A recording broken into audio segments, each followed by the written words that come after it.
और आई बजरंग चैनल को लाइक करें, शेयर करें और बेल आइकन को दबाना ना भूलें। और आई बजरंगी चैनल पर नया नया गाना रोज आपको मिलेगा। वीडियो ऑडियो संपर्क करने के लिए मोबाइल नंबर 8750029684।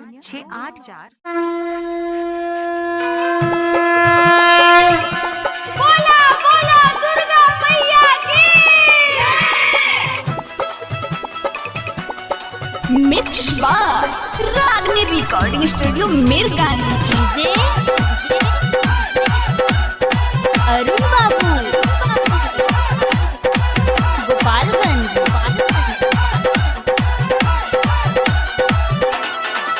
माई घर से निकाल तारे अपने सजन, माई घर से निकाल तारे अपने सजन। दीदी कही ललन बिना तरसत मन, दीदी कही ललन बिना तरसत मन। नाम धरेले बझिनिया त बढ़े धड़कन, नाम धरेले बझिनिया त बढ़े धड़कन। दीदी कही ललन बिना तरसत मन, दीदी कही ललन बिना तरसत मन।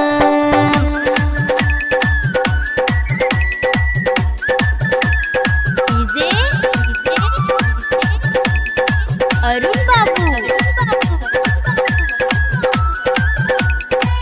गोपालगंज। बोला बोला काली मैया की जय। बड़ा होखेला कलेस भइल पगली के भेष, बड़ा होखेला कलेस भइल पगली के भेष। माई बेटी है तोहार कोनो करा ना आदे, मने करता चढ़ा दिया जी खाती गर्दन, मने करता चढ़ा दिया जी खाती गर्दन। दीदी कही ललन बिना तरसत मन, दीदी कही ललन बिना तरसत मन।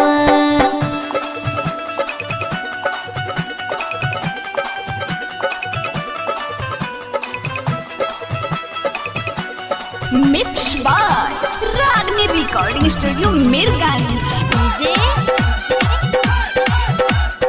अरुण बाबू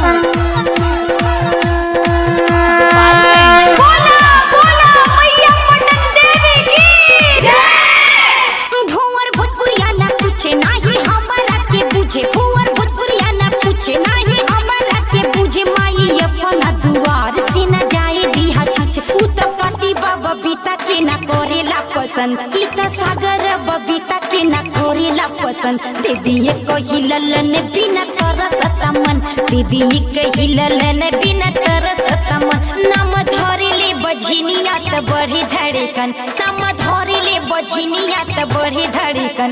दीदी कही ललन बिना तरसत मन, दीदी कही ललन बिना तरसत मन। और आई बजरंग चैनल को लाइक करें, शेयर करें और बेल आइकन को दबाना ना भूलें। और आई बजरंगी चैनल पर नया नया गाना रोज आपको मिलेगा। वीडियो ऑडियो संपर्क करने के लिए मोबाइल नंबर 8750029684।